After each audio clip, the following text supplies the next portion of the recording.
Watching and connected, but it's never enough. Talking with our friends about our favorite things. TV shows and movies and some random swearing. Hey! Hey! Hey! This is the pretty, this is the little, this is the pretty little podcast. Hello, all you space cowboys. This is the Pretty Little Podcast. Ooh. I'm your host, Deadbeat Chad. And with me is my other host, or your other host, I guess. Who's host? Me Just host? Jess. The host? I'm the host with most, babe. Yeah, this it's Jess. isn't Beetlejuice, though. We're talking about Cowboy Bebop. It's just Jess. It's just Jess. It's me. What are we talking about today, Jess? I just said. You didn't listen. I never do. I know. Got a little little realism coming in early in the podcast. So today we're talking about Cowboy Bebop, which is a Japanese neo-noir space western anime television series that aired on TV Tokyo and WoW WoW from 1998 to 1999. The series, which ran for 26 episodes dubbed Sessions, is set in the year 2071 and follows the lives of a traveling bounty hunting crew aboard a spaceship, the Bebop. Although it incorporates a wide variety of genres, the series draws most heavily from science fiction, western, and noir films. It explores themes such as existential boredom, loneliness, and the inability to escape one's past. True. Very true. It's also known as like one of those landmark series. Like if you're an anime fan, which yes, hi, hello, I am. So, yes. This is one of the, like Full Metal Alchemist Brotherhood, things Right. like that you have to fucking know. In the spectrum of anime in general, Cowboy Bebop is consistently in the top 10. Yes. It's of widely best animated. Yes. or Not just best anime, of all time. and just animated things, animated Right. series ever. I personally love this series. Mm-hmm. My first experience with this, for some reason, I saw it on cable, and in my memory, it was sometime around like 2002. I want to say this was part of like Toonami or Cartoon It was Network. part of Okay. Toonami. That's where I first watched this, and it would come on at like 1 o'clock in the morning, and I Right. would stay up to watch it Mhm. because I just liked it that much. But at the end of the day, like as much as I love this series, I don't think it's the best anime in the world. I Well, think it's definitely top 10 material, but as far no. as anime goes, like I would say Attack on Titan is a better anime. Full Metal Alchemist, Brotherhood. Brotherhood, yes, There's two is different better. Full Metal And my Alchemists. personal favorite is Dorohedoro. Yeah, which Dorohedoro is awesome, which I we like. did an episode on long ago. Right. But you can't deny that this But is now we have a a season 2. Dorohedoro. fantastic series. Yeah. It's This, very easy to get through. You know, Yeah. there's 26 episodes in total and a movie. Yeah, well, it's one of those. It's also one that, at least in my case, my friend Stacy, when I was in high school, told me about it. And this is way back when, children, you don't understand what it was like. You had to know someone who had found out about it somewhere else. Yeah. And this was one of the first ones for me, because prior to things like Cowboy Bebop, I mean, yes, you had Akira and stuff like that, but as far as like anime series goes that we had over here in the West, you had Sailor Moon, you had Pokemon, you had Dragon stuff Ball. like that. Yeah, which I don't care. Sorry, I don't care about Dragon Ball. Yep. So Yeah. this was something that I was like, okay, no, I actually, yes. So For somebody who was an anime fan, or as we like to be called, fanimes, back in the 90s, in It is order what to we get like to a be hold called. of these things, you had to pretty much find a VHS copy somewhere. There were two places that I was able to do this when I was younger: Blockbuster Music and Suncoast Video. Mhm. I think Sam Goody had some too, but Sam Goody was like way overpriced. It was. Well, there, yeah, at least down here it was always in the mall, which means it was and going to be more by the expensive. time the year 2000 came around, it was a little more widely accepted, and both of those places had like anime DVDs. Sure. But like Suncoast was my go-to for things. Yeah, anime. but it was also more difficult back then too, because like the internet wasn't nearly as widespread and all of that. You couldn't just watch a review. You couldn't see a trailer really. Like you just had to go off of like the cover and the name, and maybe if you had heard of it. There was so it one was- major distributor back in the 90s, definitely, and I guess into the 2000s. It was Manga Home Entertainment. Mhm. They were the ones that were distributing things in the West on VHS and DVD Right. in the 90s. The VHS, at least, would have, like, if you bought it new, brand new, not used or opened, if you got it factory sealed, it came with like an order form in it for other titles. Sure, yeah. That you can mail a check or money order or whatever and get things. I mean, yeah, that's how books used to be too. But you didn't have any frame of reference. It was Right. just a checkbox with a title, and then you send them the fucking Yes, check and you hope have to whatever you got know was what good. it is, or just roll the dice. Right. Again, until at least like the turn of the 2000s when Mhm. the internet was a little more prevalent, you can do a little research on these things. But Yeah. yeah, I mean, that was pretty much what you had to do. And I think the DVDs that we have Mm. back in the day when they were originally released, Yeah, this isn't the ones we have aren't like the big.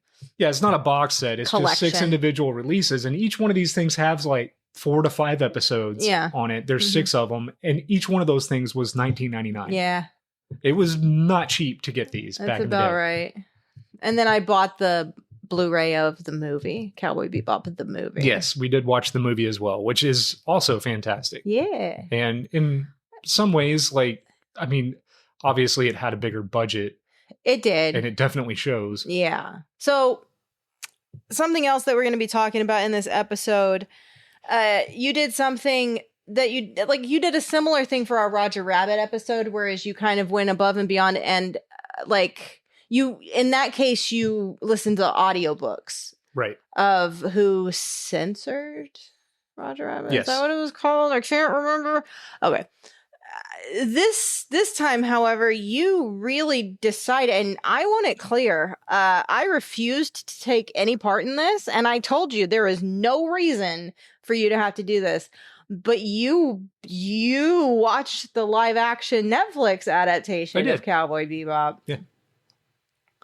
I'm willing to go above and beyond. I saw approximately 4 seconds of it when I like came in the bedroom to like go pee Arguably the at one worst 4 point, seconds. you and could've it walked in on. was everything. Like it was the perfect 4 seconds for me to go, I'm perfectly justified in my absolute refusal to have any part of this. Well, we will definitely get into that. Yeah, so but let's talk about good things first. So we've talked about our first, like we just went back and rewatched this over the last week, and it had been a long time. Like it was a foundational series for me back in the day to like kind of exposed me to a different idea of what anime could be.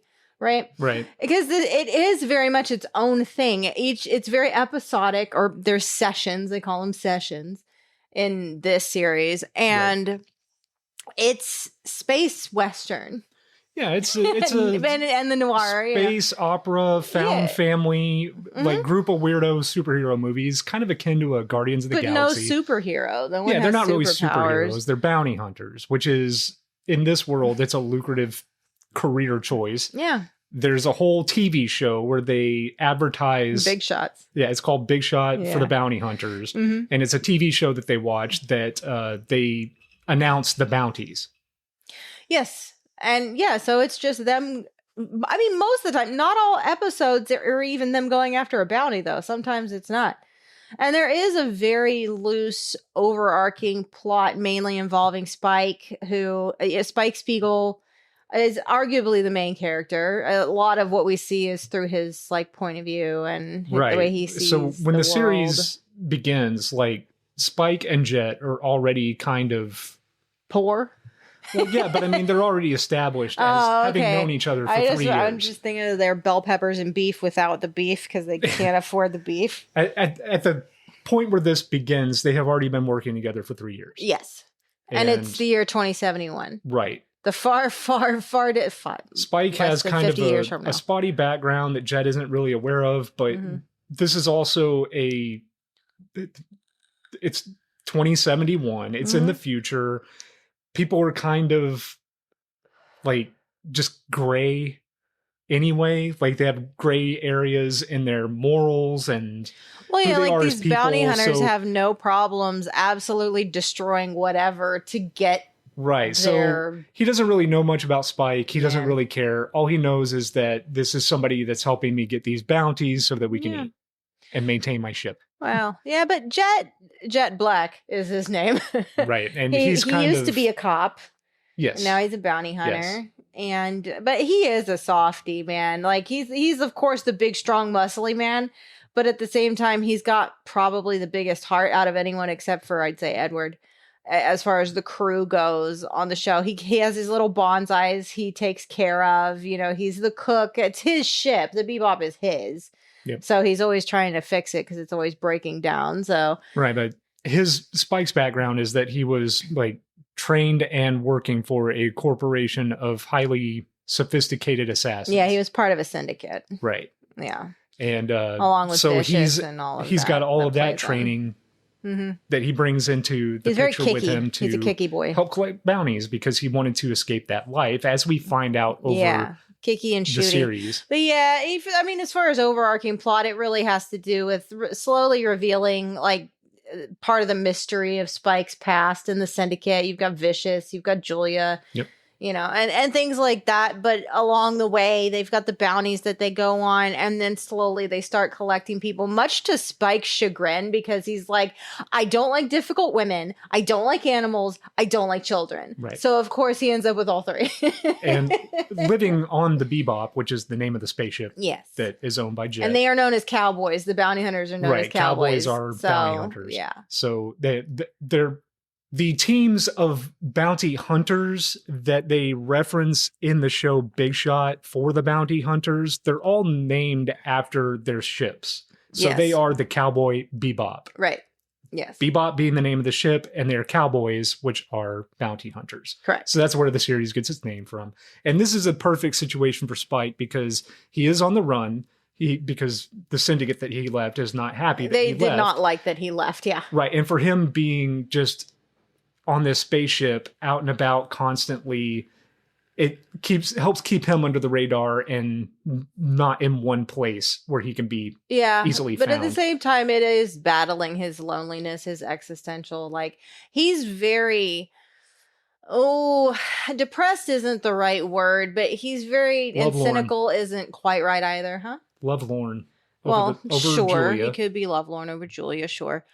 But he just kind of is listless. He just kind of does things. And I think he uses the bounty hunting, obviously, as a way to make money to eat, but also like an outlet for his basic. Well, It's what a is he weird supposed to do? combination of lackadaisical and resignation and rage at how his life has turned out. Is he supposed to just go get a job at a gas station? I No. mean, he probably could. He has On these Mars or skills. He might as well something. use them. And this He's is too what he's using kicky. them for. He's got a kicky and shooty. He just has to. And he's too used to living an alternate lifestyle. That makes it sound like he's gay. I didn't mean it like that. Right. I mean, like, he's a lone wolf now, right? He doesn't really Yeah. want to be, but Everybody on the crew kind of is. in their own way. But throughout Yeah. the course of this, we also have other characters join. Yeah. Faye Valentine, who is she was cryogenically frozen, awoken in the future, and now she has amnesia about her past, who Yeah. she is, and she's trying to figure that out. Faye isn't even her real name; it's just something an alias that she came up with. Well, yeah, the doctor named her Faye Valentine when she was thawed out. He was like, "Yeah, it was my favorite day." There you go. Oh, yeah. So yeah, she didn't even choose her name. She doesn't know her name, any of that. So that's another thing that's kind of revealed bit by bit, a little bit, but there's still the fate of everyone, the past and the future for everyone is very nebulous, and it's purposefully done. We never get all the answers about everything. No. And we'll talk about the And you ultimate do- finale as You well. do piece together the backstories of these people Right. throughout the series, Including which Edward. I think is, and I. first of all, it's done immaculately. It's really I think well it's done. very well done. Just little piecemeal bits. Right. Sometimes, But the pacing is really good. it usually such an comes in the form of episodic a show. flashback, things Yeah. like that. So maybe people who aren't like super familiar with anime might get a little confused as to what's happening in the past and what's happening in the present because they don't tend to look any different, really. Oh, I'm so Except for used to Jet. it that I just Anything that yeah. happens in Jet's past Jet, has like a sepia he's tone look to younger, and he usually has a hat on. it. Yeah. And a trench Like his coat. face is like a little slimmer. Right. And then we also get Edward, who is a 13-year-old computer hacker. I love her. Yeah. She's fantastic. I think that Ed is probably my favorite character in the show. It's really hard to pick a favorite because I really do like Spike a lot. But the combination of Ed and Ein is so good. And Edward, I mean, if I was gonna say for anime fans, but what the fuck anime fan hasn't seen Cowboy Bebop? But she is the very it's a kind of classic anime character type that is very that should cat-like. Annoy the piss out of me. Well, it's the cat-like one, right? It's Killua from Hunter x Hunter. It's an actual cat like Meowth in Pokemon. That it's the that type of. Ed is basically an anthropomorphized noodle. She's so good. Yeah, I love her. Hyperactive noodle. She's endlessly entertaining, but yes, she should annoy the shit out of you. She in the anime, is arguably she absolutely does not. She's all of the charming. moments, with the exception of Ein, and we'll get into him too. But I love him. He's a good boy. Yeah, most of the laugh out loud moments of this series are coming from Ed. Absolutely, 100%. Yes, she is so perfectly pure. Yeah, in exactly who and what she is, and I love that for her. She's great. She's Edo. And but I do need it said that this is also known as one of the. It's widely acknowledged as one of the best dubs ever. It's very good. It's very good. And I will say Ed is wonderful in English or Japanese. Like, it doesn't matter. Both of the actresses give fantastic performances. And no, she should be annoying, but she's charming. She's incredibly charming. Very complex. She's very sweet. She's very sincere. She's very mischievous. We have a kitten. She's like a year and a half now. It's relatively new to our home. We've had her for about a year now. Very similar. The fucking energy between Ed and Verity is like 1-to-1. They are very much alike. Like, endlessly sweet, play with me, I'm gonna bite you. All right, here I go, wee! And away she goes. And she will play fetch for 10 hours. Ed probably would too. Yes. Absolutely. But yeah, so. Speaking of fetch, we also have a character named Ein. Oh, he's so good. Ein is what's known as a data dog. He's a data dog. He's a corgi. He's highly intelligent. He is basically... He and Ed are the brains. Right. His function is a prototype for a computer hacking mammal that collects data from the internet. He is stolen by a bounty that Spike and Jet thwart and put away, and then they wind up having Ein just stay with them because what at first they don't understand he's anything other than just a dog. Yeah. So they just and I kind of wonder, I think that they don't really figure it out for a while. I think Edward figures it out just how smart Ein is, because there's several times throughout the season. He's a corgi. He is. There's several times throughout the series where I'm like, guys, would you fucking pay attention to the dog? Like, he's smarter than any of you. Like, he's telling you. It's always just played off. Yeah. They just kind of don't acknowledge it, really. And he's just... Ed is the only one that really understands. She does seem to be able to talk to him. And I wonder if that's more... She's so much more in touch with her animalistic side. That more kind of primal, whatever play thing that she's got going on. Yeah, I mean, if you look at it, those two characters have a lot of similarities, right? They're both animalistic characters, but then they're also both highly intelligent computer hackers. Exactly.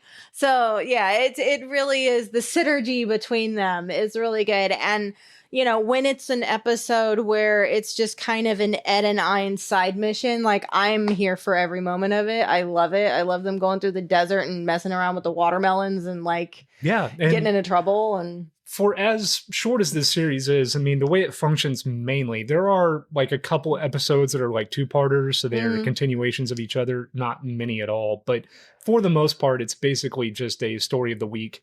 Sure. It's a bounty of the week, day in the life of, with some past scenes thrown in, so you kind of understand the characters better as the series goes on. But they really are kind of one-offs. And with the exception of having the flashbacks, you don't really need to go in any kind of order, I wouldn't say, necessarily.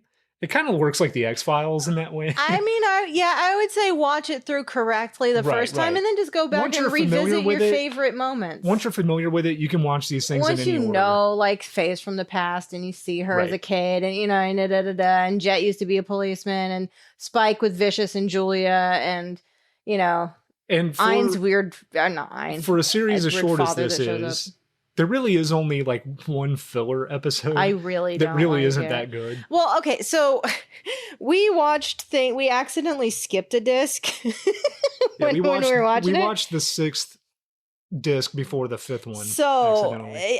and also the movie. So yeah, we ended up watching. I guess it would be the what?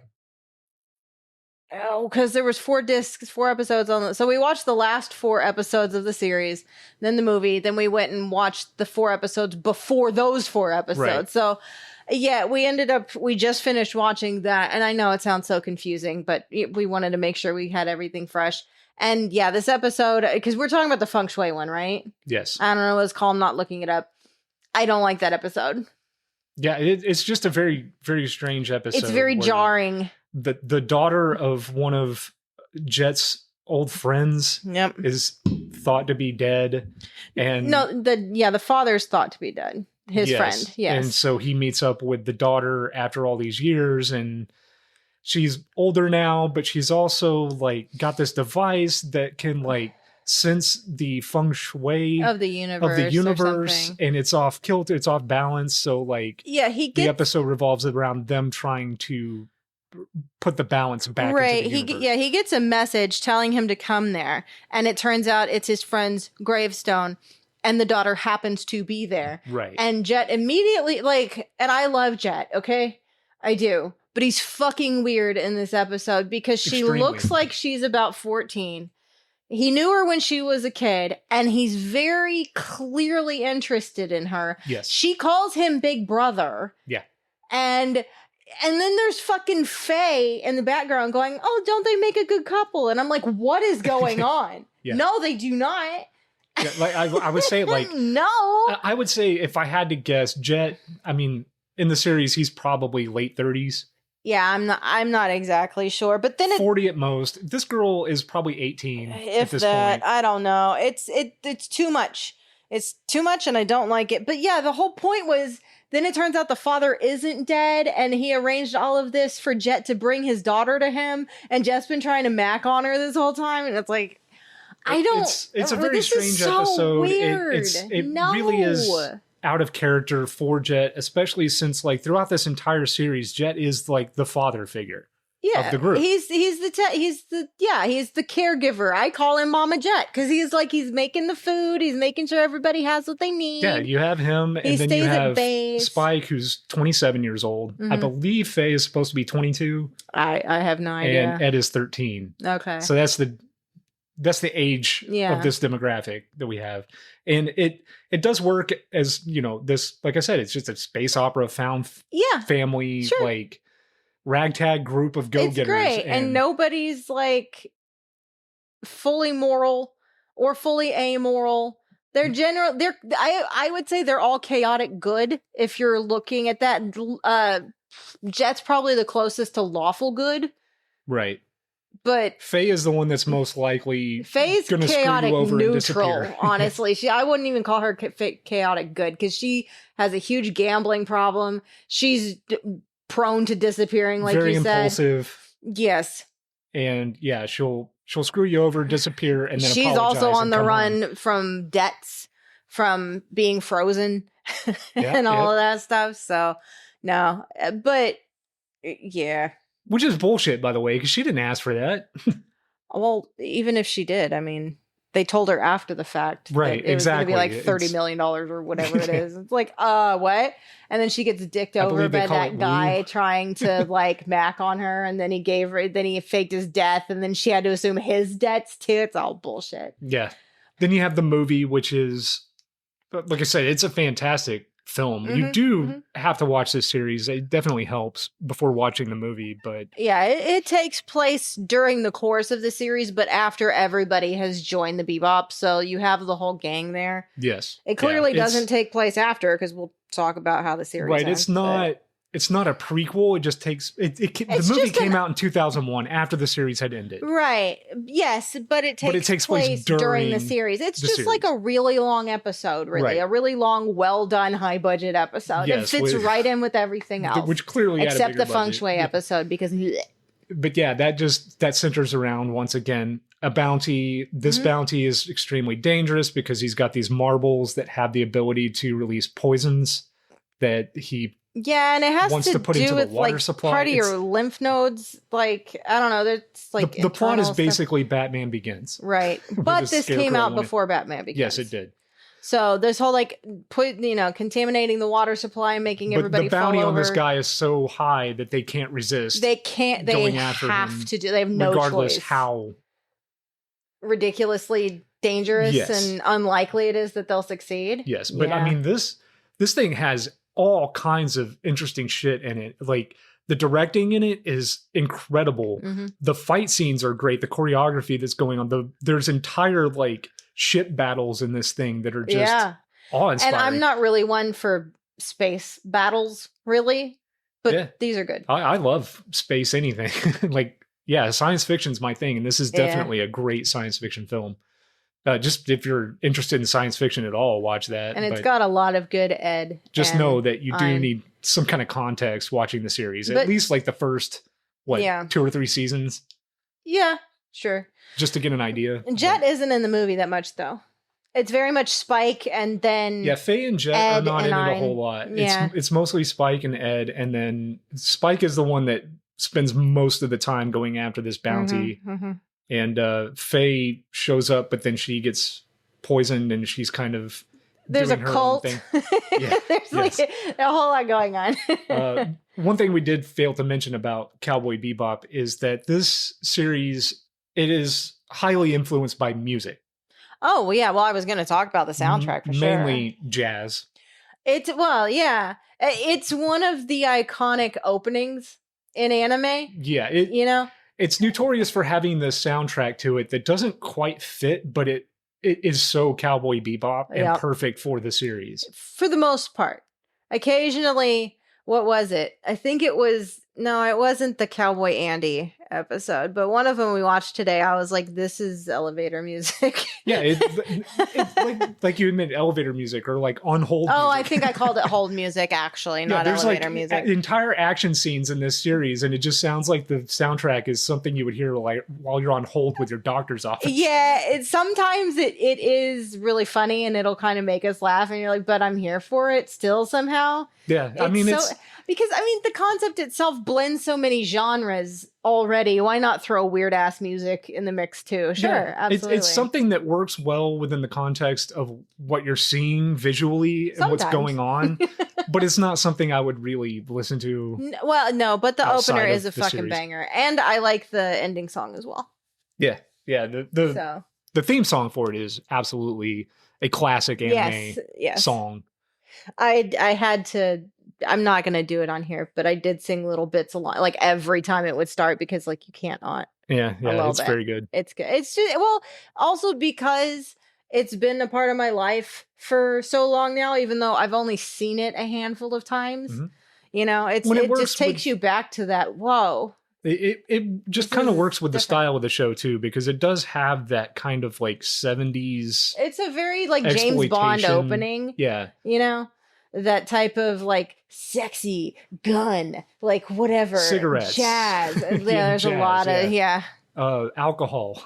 a lot of Gambling. silhouettes. Yeah, Yes. all of that stuff. So yeah, I mean, the series itself is extremely iconic, and I can't imagine that anybody listening to this episode hasn't watched the anime at least. Please do. Please go Yeah. and watch the anime and the movie too, because they are both very good. Are we transitioning to something that's not nearly as good? Well, look, back in 2021, they decided that for some reason or another that anime needed to be live action. I will never understand this. I don't understand. Again, the live action One Piece is actually good. Adaptation of anime and the Live action One necessity Piece is for good. it, or why people think it's a good idea. So, needless to say, I mean, I could tell you. yeah, Netflix made a live action version of this. They sure did. You know, don't let it be said that I'm not willing to suffer for my art. I was like, okay, I remember this coming out and people just shitting on it, and it kind of went away as quick as it came. I remember seeing like YouTubers reviewing this and how horrible it was and all Right. that. So I was really not looking forward to the experience. Because this came after Death Note, right? Yeah. And Death Note is an abomination. Yeah. The live action. Yes, that is a completely different episode, because I will go off for hours on how terrible that is, because I love Death Note dearly. Well, here's the thing too. But so I already was not going to give it a chance. I almost didn't give the One Piece a chance after, like, they do not have a good history of doing this, but they got it right with One Piece somehow. But needless to say, I was not looking forward to the experience. I don't. And God. I put it on anyway. I got through the first 2 episodes and I was just like, okay. But then something happened while I was watching the 3rd episode. Yeah, I'm really looking forward to what you have to say, because we have not talked about this at all. And go ahead. Something happened during the 3rd episode where I was watching it and I was just like, okay, I'm kind of getting into this. Oh no. What? And episode 4 too, I was like, okay, this has something here. There's something to this. And after watching episode 4, I wound up having to go to sleep. When I woke up the next day and I was at work, we were working, whatever, I was thinking about it. And I was just like, I really, really want to continue watching this thing. I watched an episode that night going to sleep. And I woke up at like 3:00 in the morning one day, on a work day. Yeah, you do that sometimes. To watch as much of this as I could before I got back, had to clock in for work. Mm-hmm. And it became something that like I really enjoyed. Like, it's incredible going through this series and realizing like how a live action adaptation of an anime can be changed so much and yet be something so enjoyable. It was a very strange experience. I was craving it. And at one point, I remember just waking up and being like, I'm looking at the world different now. I'm seeing the beauty in the world again. I'm just waiting to see how long you're going to keep this going. And where there once was a man wallowing in existence, oh, nice. there is now a soul bathing in life. And when it was over, I realized that I no longer had to carry that weight. Oh, sorry, life's been so fucking bad for you. Glad live action Cowboy Bebop could fix it for you. No, it was dog shit. Obviously. Start to finish, this thing is fucking terrible. First of all, I'm just sitting here watching you. I know you well enough to not believe you for a second. Except maybe the first couple of episodes. You're like, it was pretty good. I was like, oh no. Honestly, the first episode wasn't bad. Okay. I had no hope for it being great, but right. if judging that, it's just introducing the people, I would think. Yes. Yeah, because you were telling me little bits that are way late in the anime were in the live action. So you'll have I don't know anything. Okay, so we can start right off the bat with one of the glaring things staring at you immediately watching this. Okay. I don't hate John Cho. Right. I liked him in Harold and Kumar. I think the guy can act. He's done some things that I've liked. This man is 50 years old in this series playing Spike. And look, he's in great shape. Sure. For a 50-year-old man. Okay. He's in very good shape. He's taking very good care of himself. You cannot not see it. I don't think he was a good casting choice for Spike. Okay. I really don't. I think out of all the casting in this, and we're gonna get to Ed, he's one of the worst. Oh. He didn't look bad. I've seen stills, right? Like I've seen him in the suit. Whenever he's doing, kick flips and action stuff, It I doesn't, just meant him standing there in the it blue doesn't look suit. bad. And I would even say that for the most part, the choreography in this show is competent. But anytime they do a close-up of his face, you could just tell he's older than Spike should be. He just Well, and looks part old. of Spike Spiegel is he's lived all of this in a relatively short amount of time. And I'm just not going to get super behind a 50-year-old like languishing in ennui, right? Like, which is part of what Spike does. Especially when like the love interest, Julia in this thing is so much younger than him. Wow. The age difference is there. You can tell even if you have it in your brain that they are the same age. They're not. You can tell. It was bad casting. I don't really know who I would have cast for this. Now, I will say, as far as the series goes, the live action series, the best part about it was Jet. I think his name is Mustafa Shakir is the actor. He was actually charismatic. He was doing a great job. He kind of elevated the character of Jet more than the anime did, because Jet's he's just a baseline character. He's not outgoing. He's not. I like Jet. But yes, he's a great character, but he's just not Dynamic. He's not emotional. Yeah. He's not outgoing. He's not as fucked up as any of the other ones. Right. He doesn't Like, steal in the one show way or another. anything. Aw. He's just kind of there, and he's the backbone, and he's the father figure. And in this, I think that the live action series did a better job with Jet. Okay. I think that Mustafa Shakir could be, if they ever make that new live action Spawn movie, I think he'd be a perfect Al Simmons. Okay. I think he kind of reminded me of Barrett from Final Fantasy VII. Like, he has that type. He could play that type of character. Okay. Then we get into, I think, episode 3 is when we're introduced to Faye. Mm-hmm. And this version of Faye is one of the hardest things to watch. I can't stand her. She is extremely off-putting. Well, Faye isn't exactly like cuddly. No, in but the she is anime. just like insufferable in this. She is smarmy. She is stuck up. She is. They're trying so hard to make her this like quirky, manic pixie girl, like, Oh, that's not Faye at all. love interest type Faye character. is like a smoky. She's clumsy, but she's cute, and she's quirky, and she's Faye? she's a bitch, but she's got a heart of gold. That type, and she is constantly trying to joke and cut wise, and all they missed weird. the mark with this character. That's not 100%. Faye at all. She is obnoxious, start to finish. Everything about this character is bad. And this right here, if it wasn't for Ed, and we'll get into that. That's but the 4 seconds I saw. this alone was enough for me to just, if I wasn't doing a podcast episode and I didn't know what Cowboy Bebop was, and I just came across this on Netflix and started watching it, when they introduced this character, I would have stopped watching. It is that bad. They took a lot of liberties with this because the series itself focuses mainly on the story arc between Spike and Vicious and the love triangle with Julia. Alrighty. That is like the overarching plot to the live action Netflix series is that. Now, they do have the Faye backstory where she was cryogenically frozen. She woke up in the future. She doesn't know who she is, but they now have a older woman in the series that is unfroze her and claims to be her mother. Oh.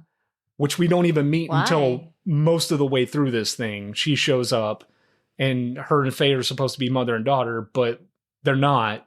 This woman, she goes and finds these orphans that have been cryogenically frozen.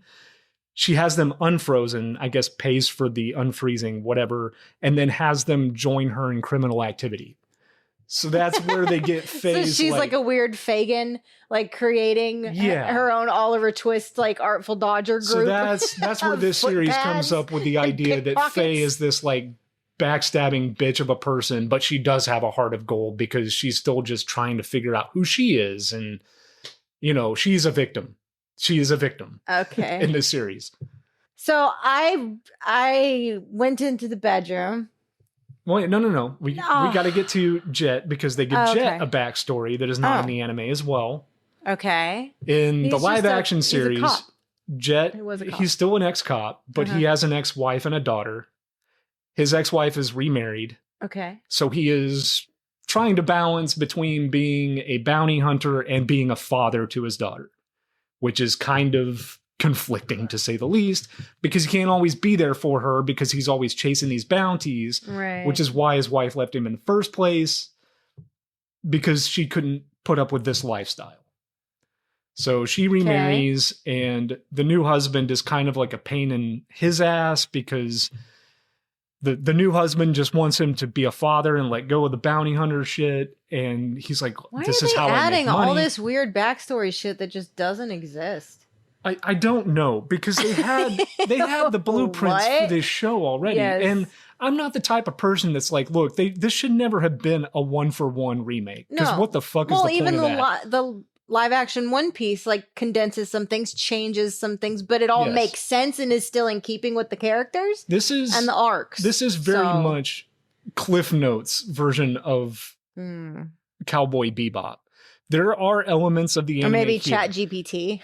It's like AI's misunderstanding There of are Cowboy elements. Bebop. There are Easter eggs out the ass. There's tons of that shit for diehard fans who Hmm. can pick those things out. I think for a casual viewer of this, look, I guess my problem with it is this isn't for anybody. This Yeah. isn't for diehard fans of the anime. They're immediately going to discredit this wholeheartedly by episode 3 at least. Right.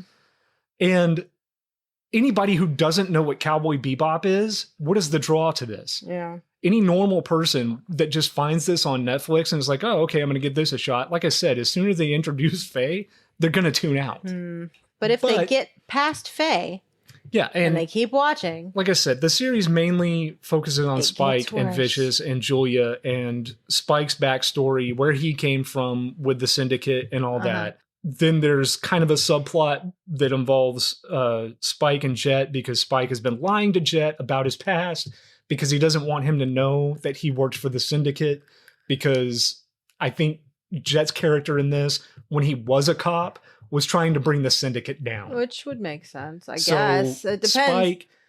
Spike doesn't want him to know that he was part of that. And Okay. so the series has that moment where Jet finds out, and then they're at odds with Jet's each not other. a very good ex-cop if he didn't run some kind of background check Yeah, on well- Spike. If he was, in this Netflix series, Jet is very much one of those, like, I don't want to know, you don't want to tell me, we just work well, together. that's not exactly out of character for Jet necessarily in the anime overall. I mean, he doesn't say that in so many words, but he's not one to press. Right. You know, it's And, like everybody's business is their own type Ein thing. is part of the show as well. And his backstory is the same from the anime. He's a data dog, computer hacker, and ultra intelligent being that was created in a lab. He was stolen by one of the bounties. But does he They eat get a the mushroom bounty and then go No, there are no mushrooms. down the road? No, they don't do I the mushroom really thing. like that. I love that episode. Yeah, and look, there's not really much to ruin when it comes to the live action, because it's just not important, and I don't want to harp on it that much. But we have to talk about Ed. So now can I tell my pee story? Go ahead. Okay, so I needed to pee. And I knew you were watching. And I was like, no, I'm just gonna ignore. I'm just gonna go. I'm gonna get my business done. I'm gonna get the fuck out of there because I want no part of this. And I walk in and I see Ed on the screen. Goggles, hair. I know immediately who that is. And 2 words are uttered, a name, in the shrillest, most immediately like rage-inducing levels of obnoxious and annoyance. No Cringe. charm. It's they, right, in the live action. I don't know, because they don't ever go there. Oh, I think I remember something about, because there was a lot of shit going on when this was coming out. You know, I know one person, like they were saying it was dude, I don't know. They tried to I'm pretty sure. Look, say people hated this say because what you they didn't will, like. I don't have a problem with it one way or another. It is a Netflix series. I'm No. pretty sure that was the way that they were going. with I this. remember that to make being them a a they, them thing, character, which is okay. I don't Who really cares? care, but they do go out of the way in the anime multiple times to. She even says more than once, "I'm not a boy," so you know it is what it is. Whatever. The point is, I'm not going to try and replicate because I don't want to throw my voice out and I don't want to ruin the lives of everybody who's listening to this and my impersonation of just how shrill and absolutely horrendous Ed kind of shriek saying Spike Spiegel was. Mhm. It was the most manic. That 4 seconds told me everything I needed to know on exactly how little they understood Mhm. Ed, Cowboy Bebop, what this was supposed to be, who would be interested in this. Okay, so like in Death Note, there's a moment where L gets a gun and starts running on the top of cab cars down the street chasing after light. This is that moment. Mhm. Which that was also like one of the only moments in the live action Death Note that I saw, and I was like, nope, I'm out. It was, again, I can't stress enough how sweet and manic in a good way, in a gentle way, a good-hearted, charming person Edward is in the anime, in the movie. She's a wonderful noodle. I love her dearly. Mhm. That was the absolute antithesis. And it's all I needed to see. And I was like, nope. Yeah, it's That's awful. all it And was. Oh my fucking God. How dare you do that to her? here's exactly why, That is not Edward. and you're not wrong. And Edward is one of the, I'm just going to say, is the biggest problem with this. Aside from Faye, look, Edward shows up in the very last episode, in the very last scene. Ed is on screen for 48 seconds. So she, really? Yes. 48 seconds this character is on screen. And this was supposed to set up season 2. This show had the balls to introduce this character at the ass end as a lead-in for season 2 as the big comeback. So folks. it's the Death as if Claw, we need like, more of this character. In the Fallout show, they showed a Deathclaw skull at the very end of season yes. 1. And you're like, oh shit! This is that. They decided they were going to use Ed as the hype for the season 2. Which, if they had done a good job and Ed had been done properly, would have arguably been a decent choice, because then you're like, oh, fuck yeah. Because she is, I think she's a lot of people's favorite character. Absolutely. Like, she's Ed beloved in the Ed anime is community. a beloved anime character, period. Yes, correct. So if that had all been done correctly, that would have been a hell of a, and then, god damn it, now I have to wait now, finally. But it's this gonna be here. version of Ed, But oh my god. it looks like a 13-year-old that is extremely ADHD, given a shit ton of sugar, dressed up as Ed and went to a con and just decided this is who Ed is supposed to be. 3 pounds of pixie sticks. I just Spike Spiegel. There's oh my no filter on this character. God. Which I get it. Well, and Ed doesn't have a filter. But in the anime, Ed has a limit. Yeah, well, it's just You could tell that this character was just not going to stop. This is what this character was going to be throughout the entire season 2 of this show. I did notice they announced the cancellation on my birthday. Oh, well, there you go. Happy birthday. Thank now, you. something else wrong with this series, too. I'm just going to go ahead and say it. Say it, Chad. Just go ahead. They inject way too much modernity in this. And what I mean by that is there's tons of cussing. There's weird nudity when there shouldn't be. Like, Faye is one of the biggest offenders when it comes to like the fuck you, suck my dick, fuck you type character. She says suck my dick? Oh yeah. This is that type of character. Everybody's telling you to fuck off. There's an fuck you, occasional, you're an asshole. There's an occasional shit in the anime and stuff like that. And you know the Red Eye arc Yeah. the anime? Sure, yes. With the drug? Mhm. Well, they went out of their way to show how this drug was manufactured in the live action, which is a room full of naked people, men and women, that have had their eyes removed and sewn shut so that they can't use the drug. They're Oh. just there to manufacture it. So there's this Right. weird like scene where there's just, I mean, nothing left to the imagination of these people at all. And it's not just very very hygienic. jarring to be in a Cowboy Bebop adaptation Yeah. because there's no cussing really. No, like people are kind of rude to each other in the anime, but they're never like just mean spirited towards each other. But at the end of the day, they always do end up going to help each other out. Too. Yes. Like Yes. they may, it's a very sibling thing, right? You may bitch and moan, and you may bitch to each other about the third person, but if the third person is actually in trouble, fuck. But Yeah, yeah, but they don't say fuck. That's just something else Let's I had to go. get off my chest with this series because they just injected a whole lot of like just the way that modern people speak to each other, especially when they are just like I said, they're just mean spirited towards each other. Yeah. They don't even, it doesn't seem like they really even like each other at all. And it's not like that until they introduce Faye because like I said, the first 2 episodes were actually kind of enjoyable. Yeah. The first one especially because it's, like I said, there's things in this that are But that should be the red eye stuff.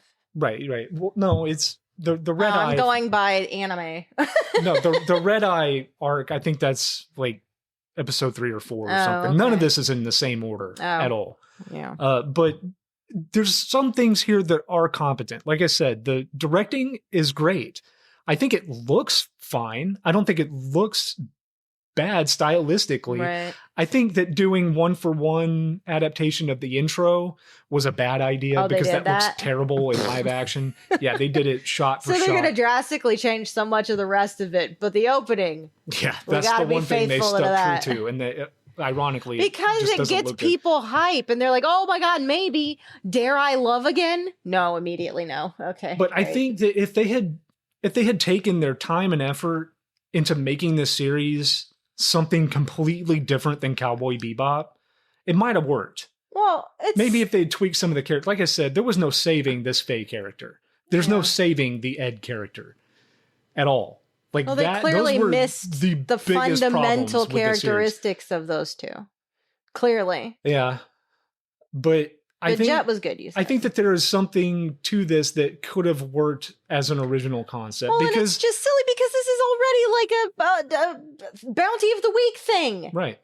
It felt to me like the live action series took more inspiration from like Guardians of the Galaxy than it did Cowboy Bebop. Oh, It tried so hard to be this like Guardians of the Galaxy-esque thing right. with more cussing and nudity and just a little more edgier. Mhm. And unfortunately, it just kind of falls apart because, again, if that's where this inspiration came from or if that was what they were going for, well, they took inspiration from something that was better too. Like both of the inspirations for this were much better experiences than this will ever be. Yeah, I remember there was a lot of outcry. I know Shinichiro Watanabe, the original director. Oh, he went on record. Like, yes, and was like, In "This public. is terrible." And that was enough for me back when this right, was if new. the just to be original like, okay. director is like, "Don't watch I mean, this," I'm like, "You're the look, boss." I have zero interest in live action adaptations of anime anyway. Wow. And for all that you say that the Death Note adaptation was this is by far worse. Well, I than refuse to that. watch And I can this. tell you why. Death Note was one movie. It was an hour and a half long. This is a 10 episode series. You did this to your life. I do remember. You This must is about 7 hours long. Like, I do remember because you start work an hour before I do. I came in one day and you were watching it. You looked up, you saw me, and you said, "Oh, thank God!" And you turned it off. Oh, thank God you're clocking in. I can turn this off now. I was like, "Well, that says everything I need to know." And yeah, it took me about 4 days to watch this entire thing. And they also did this weird thing too, where like, okay, the runtime for these are anywhere from like 38 minutes to 54 minutes. They're not consistent. They're all Really? different lengths. Weird. But some episodes have 2 episodes in them. What? So like one episode, yeah, because they'll put the title cards before each segment, right? And they're named they have the same names as the episodes from the anime. Okay. And they'll just like 10 minutes into one of the episodes, there'll be like another episode with a new title, and it's very kind of That's like strange. if you're not familiar with the anime at all, this is You're just like, what the another fuck thing. is going on? Another thing that just a normal person trying to make sense of this just wouldn't understand. Right. But it falls short on all levels, with the exception, like I said, the directing is competent. The choreography isn't bad. I think that, And Jet was good. yeah, Jet was by far the best character. Like, if there was any character that got me through this, it was Jet, because I just Did he think make was, bell peppers and beef? no, they do. They Alright, do this is talk about terrible. like being hungry and stuff, but But they the don't. bell peppers and beef in particular is such a simple little Easter egg they could have thrown in there because they mention it more than once in the show. Like, whatever. Yeah, It's fine. Well, now I'm not going to watch it if they don't mention bell peppers. And it's beef. absolutely not worth your time. It's just not worth your time. It's not. I mean, clearly this failed miserably when it came out. I remember it being like Yes. shit panned by critics and anyone I respect online. I remember when the trailer came out. Did I watch the trailer? I don't remember. If so, it was like someone else on YouTube was watching it and reacting to it, and I watched that type thing.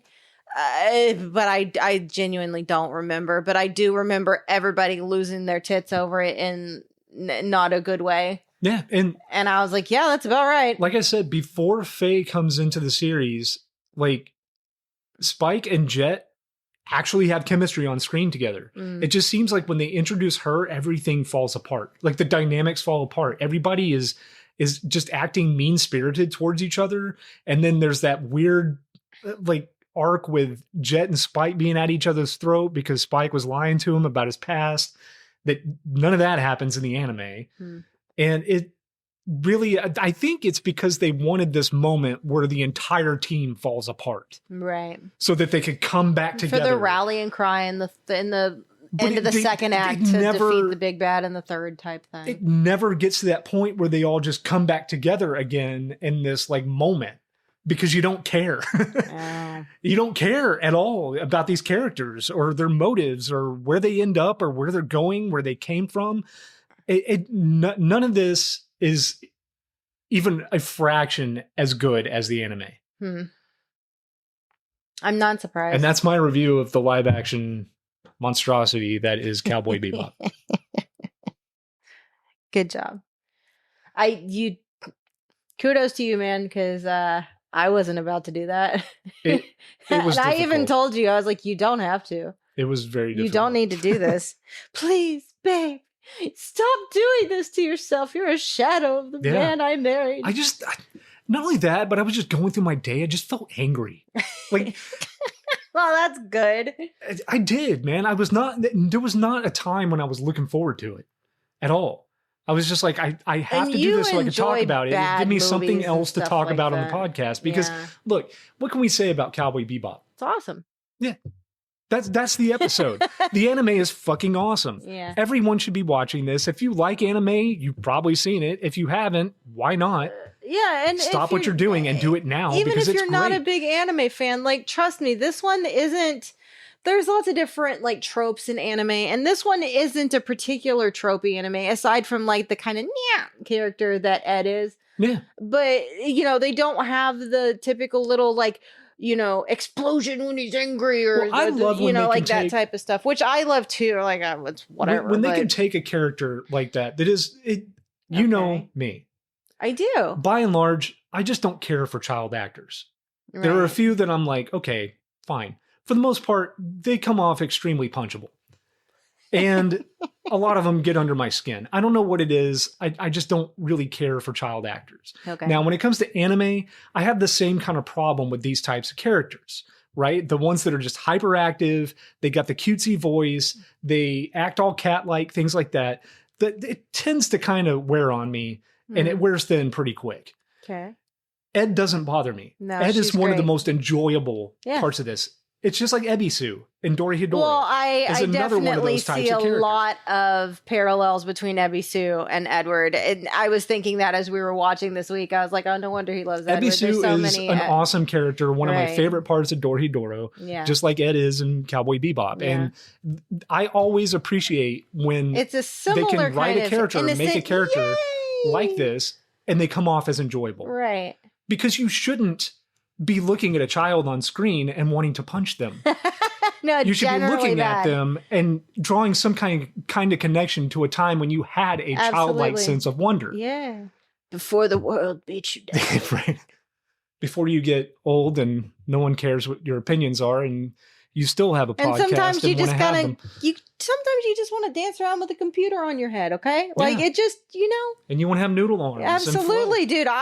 Well, you like to flow. I You do do like this to thing flow. where you like do this like flow. I can't describe it to people at home, Yeah. but you have this like little movement thing where you flow, and I bet you are so jealous of her flow because I'm sorry, babe. I gotta Her perfect flow is Like I said, she's flowier just than an thou. anthropomorphic noodle. She is very much. She's but boneless. She's a charming noodle. Yeah. Yeah. So yeah, I don't know what we could have said about the anime itself, which is why I watched the live action adaptation, so we had something to compare and contrast and actually talk about on this Well. episode, because Cowboy Bebop it's a fucking classic. It's always going to be a There is classic. It was an something instant else. classic. When it was new, it was a classic. Right. You know, this series benefited from a lot because of the time it came out. It came out in 1998, Mhm. right? This is still in the era of hand-drawn animated cells, It's beautiful. but also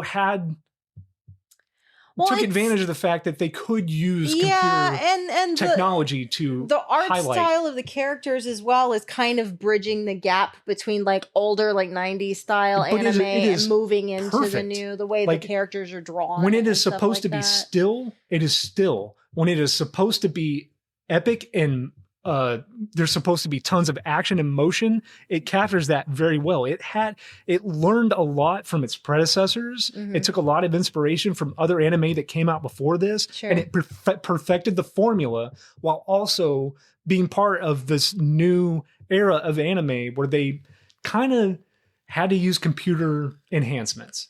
For a show like this, I think it works. Well, in like there's space and stuff like that, yeah. Yeah, like I love Ghost in the Shell.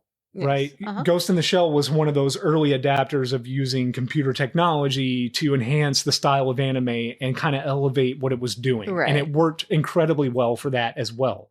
And no difference here with Cowboy Bebop, because it's a high-tech science fiction fantasy Mhm. space western that really benefited from having elements of computer technology of the time. Mhm. And they did it in a way that was very minimal. It didn't overshadow the animation Right. whatsoever. It only enhanced what it was going for. And I just wanted to take a minute out and, compliment it for that as well, because it was masterfully done. Yeah. And looking at this, I mean, we were watching the DVDs on a PlayStation 5, and I mean, it looked incredible, Yeah, it was especially the beautiful. movie. The movie was on Blu-ray. Yeah, the movie is on Blu-ray. And yeah. that, I mean, go watch that. Just if you want to know how to, if you want to know how to direct something, The art watch direction is that. incredible. There is something else we need to talk about though. Go for it. And that is how this series ends. Yeah. Which I Because think is great. We I talked like the way about this ends. ambiguity. What the fuck? We talked about ambiguity. Mhm. It kind of like some with the backstories of some of the characters. It is not everything's always revealed. Motivations aren't always fully fleshed out, but in a way that makes sense, right? And the ending of the anime is also purposefully left unanswered. Now, I will say, it is highly theorized that he is dead. Because the star winks out Yes. and all of that. However, And the creators and the directors of the series have gone into interviews and just been ambiguous about Yes. whether he's alive or yes, they have not said one way or the other. And like I said, it's purposefully done. But what that does is open up opportunities for me to figure out ways in which Spike Spiegel is still alive. Well, okay, so I prefer to think of it. Okay, now this is me rationalizing because I love him. In all likelihood, yes, he's dead, right? But you got to look into the symbolism as well, because he has been hurt arguably worse than this multiple times in the series. Yes. He likes to pass out and just wake up on the Bebop covered in bandages. Yeah, he has been in all kinds of. He's been in explosions. He's been shot. He's been stabbed. He's been Yes. like any number of times. He could have just died from brain So- damage from being hit so many times. Right. It's not like he was beheaded. It's not like he was shot in the head. Nothing that is immediate, He just fought to irrevocable exhaustion. death. Right. And he collapses on the stairs. Okay. So you've got that. You do have the symbolism of the star winking out of the sky. However, keep in mind, Vish, he has finally closed that chapter on his life. Julia's dead. Yeah. He defeated Vicious. Yes.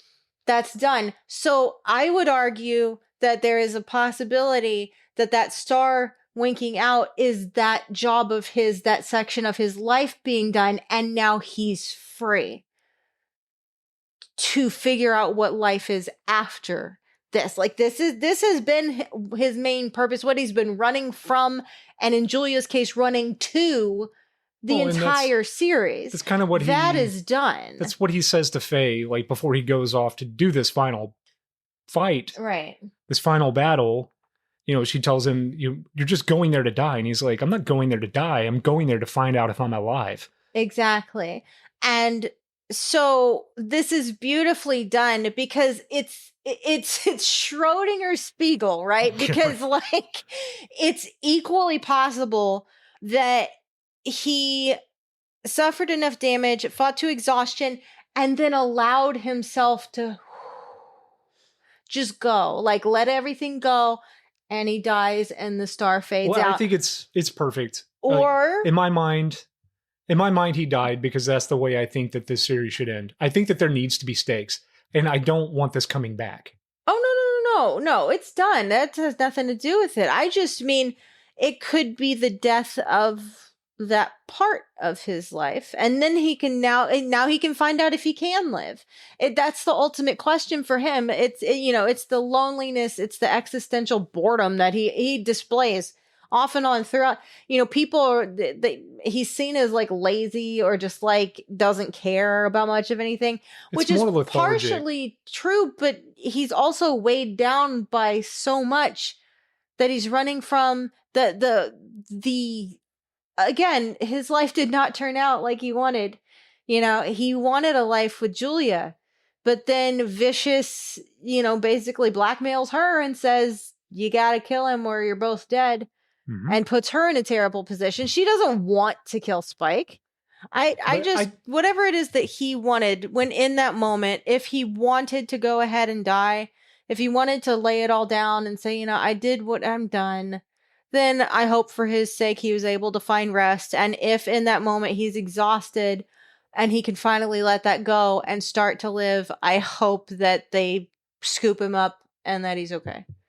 And yes, I know he's not real. I'm just saying, like, the possible endings for this character. I know you're forever the optimist and all that.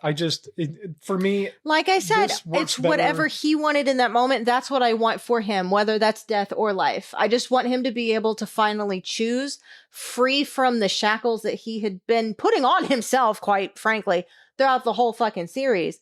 Once those shackles are freed, I want him to make the choice, and whatever it is, I hope that's what he got, whether that's death or life, is what I'm saying. Yeah. I just have to be argumentative to the point of, well, no, this is how he could be alive, whether or not that's, what actually happened, or what even I would want. I don't know. I want what Spike wants. The only thing that I can say about the anime that I wouldn't necessarily say that I don't like, honestly, I wish that we wouldn't it just kind of ends. Yeah. With Spike passing out on the stairs. Yes. We don't really get any kind of... That's the ambiguity. Right. Well, I'm just saying we don't get any closure when it even comes to like Jet and Faye. No, because Edward we start with Spike and we stop. It's like The Sopranos. Yeah. And that whole wait, hold on.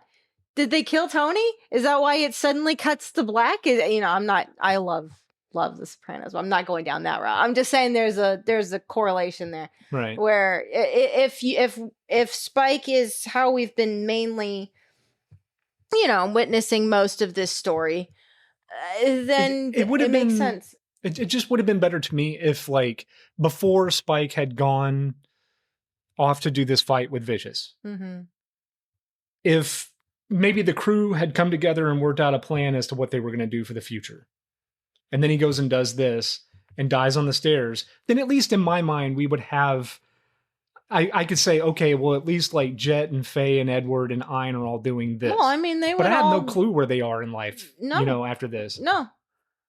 Because And that also is it just doesn't sit ambiguous. right with me. Well, because, you know, Ed left for a time. Like, Ed is a stray cat. She Right. comes and she Ed's goes. father finds her, and Yeah, but then she does, and then she stays with them for a while, and then she goes, and then, you know, she took Faye to that orphanage that she, like, stayed at for a while.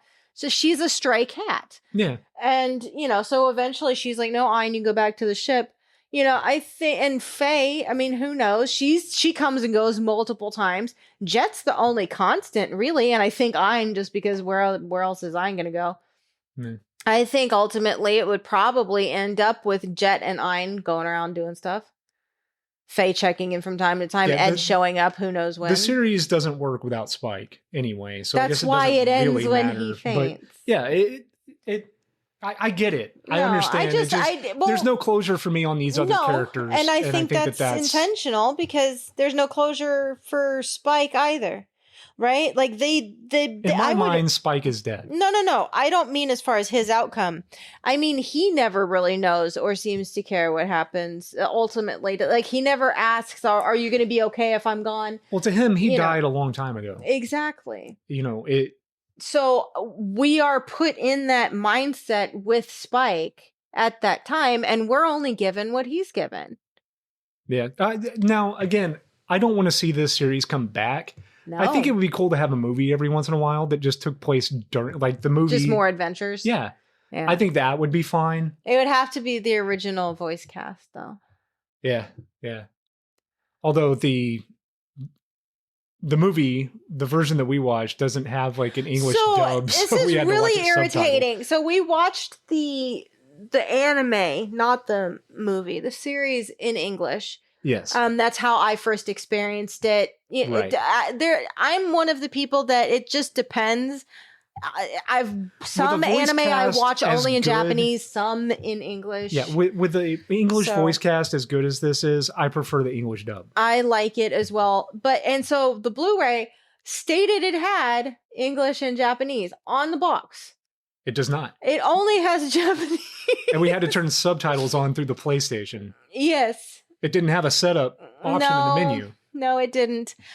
So then it was interesting just having watched the whole anime series to then watch the movie in a different language. It was a little weird. And so you don't automatically know, and without seeing the character, like who is speaking necessarily. Mhm. And I do think that but Edward is just as great. Edward's Edward's Japanese great. voice actor She's great. is incredible. It's so good. And again, Ed is still one of the most enjoyable parts of that movie. 100%. Aside from the action that was extremely well choreographed and the directing, everything, man, just the fights in general just look so fluid. Everything about it just really, really hit on a quality level that I don't think I was expecting. It was very good. Because Yeah. for all that it came out in 2001, it feels like something that is new. Mm-hmm. Like it does not look dated at all. If that makes sense. Yeah. Well, yeah, it absolutely makes sense. So, yeah, I was looking to see what else Ed's like Japanese voice actress had done to see if there was anything. It's a lot of Digimon, it looks like. Aoi Tada, very good. She was great. And Melissa Fawn is Edward's like English voice actress and also great. Man, everybody's so good. Ugh, because I see Steve Bloom, who's Spike, occasionally at conventions and stuff like that. And, you know, he was other people too. He was like Orochimaru from Naruto. You don't know who that is, a creepy snake dude. I don't really like Naruto. Well, Naruto. wow. I hate it so much I Naruto. won't say it correctly. But Anyways, well, Orochimaru, I don't care for Naruto much myself. Yeah, it's just either. not for me. Well, I like Itachi. I like don't hate it, it's Kakashi. just I not like for me. specific people, but actual Naruto. Yeah. Naruto Uzumaki, I can't fucking stand. I don't like him. Anyways, so Steve Bloom is other people as well, but he's mainly known for Spike, and he always has very long lines still at conventions, which I love seeing. Yeah. That's Good for all. him. That's what I was gonna say. But yes, I mean, at the end of the day, this is definitely one of the most beloved animes of all time. Like I said, it is consistently in top 10s, and I would even argue it's probably consistently in top 5s. Yeah. If you really want to get specific about it. It's probably in my top 20 for sure. I but I've definitely- seen a I lot would of definitely anime. put this in my top 5. Not me, but I also like different genres of anime. Like Fruits Basket is forever one of my favorites, and I'll never get you to watch that. And I wouldn't want you to because you just make fun of it the whole fucking time. I like Dorohedoro. That Is my type of anime. I Just also like over-the-top Dorohedoro. nonsense, silliness with intense, grotesque action scenes and lots of, I don't know, just over the top violence and comedy. That is good. Yes. Yeah. I like other things too. That's just my preferred type of anime. Yeah, I know. I just like it. I like my anime violent and silly. Some of it, absolutely, yes. Yeah. But also sometimes Chainsaw Man is a good example Chainsaw of Man is very anime good. that I like. Yeah. Yeah. It's good. The movie was good. But yeah, like I said, at the end of the day, this is beloved for a reason because it's fantastic. It's fucking fantastic, and you should all watch it if you haven't already. And if you have, go watch it again because it's just as enjoyable now as it was back in the day. I don't think this thing is ever going to not be enjoyable. And I am 100% a recommend. Yeah, of course. It's a required watch for anime fans. Absolutely. Yeah. I don't don't think you care can call how old yourself an you anime are. fan if you haven't seen Cowboy I know. Bebop. Yeah, I don't know. Some of the newer generation probably hasn't seen it, but it's fundamental viewing as Yeah. far as I'm concerned. And not only that, but there's no reason not to because it's so easy to get through. Yeah. It's not like One Piece where there's 1,000 seasons. Okay. Again, there is one season of One Piece. We're about to start season 2. Okay. Is that You not can't the have most ridiculous? 70,000 it's episodes never. and It's say you have not. one It's season. No. Is it over 1,000? Yes, well over. But it's never not going to be funny to me that Oda suddenly declared that this was the end of season 1. Recommending Cowboy Bebop So funny. is so much easier to do than recommending One Piece. One Piece is fantastic, but it's a lot. I love One Piece. There's a That is lot my. of One It is Piece. my favorite story. Good. I don't hate it. I put it up there definitely in my top 10. Have you even seen 100 episodes? I've at least hit 100 at this point, yes. You I'm saw pretty sure I have. Chopper join, but I don't know how much further after that. But I will continue watching it at some point when, I'm not watching things to talk about here. I don't know if we'll ever do One Piece because that would be... It would be 4 hours of me just yes, it would be you squeeing. talking and I would be like, yeah, yes, oh yeah, you're right. Yes. Yeah. I remember that one thing you said, yes. Yeah. Oh, But God, I yes, love One Piece. Cowboy Bebop, watch it. Yeah. And I guess we can call that an episode, Jess. Where can people find you? I'm Jess Moon. I'm at @just_Jess Moon on Instagram. I have a specific call out today, though, because I have a publishing house, guys. It's called Shadow Spark Publishing.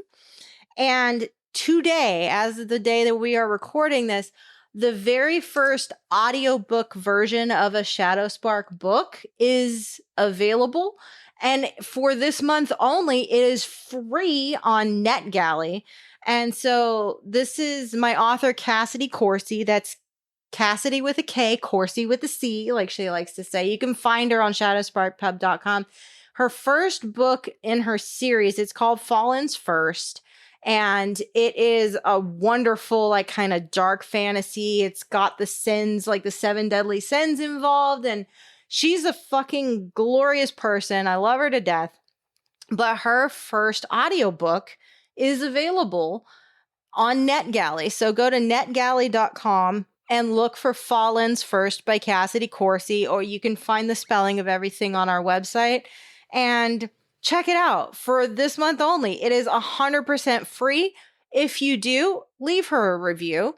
she's a wonderful person. I love that she's doing this. It's the first audiobook of any Shadow Spark book.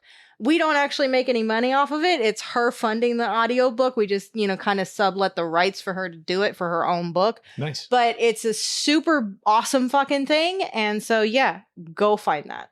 Hell yeah. And you can find me. I'm on Instagram at deadbeat_Chad. You can follow the podcast on Instagram as well at The Pretty Little Podcast. We've got the YouTube channel at youtube.com/at The Pretty Little Podcast 69420. Thanks for everybody who's downloading. I know I've been saying that a lot on these episodes. Yeah, but we keep seeing numbers grow. It's getting crazy. It's cool. It's really nice to open the Buzzsprout app and just see oh wow, we got a YouTube comment. Yeah, finally we got a comment. I don't know what it said. I couldn't understand what they were trying to say. It wasn't coherent, but it was there.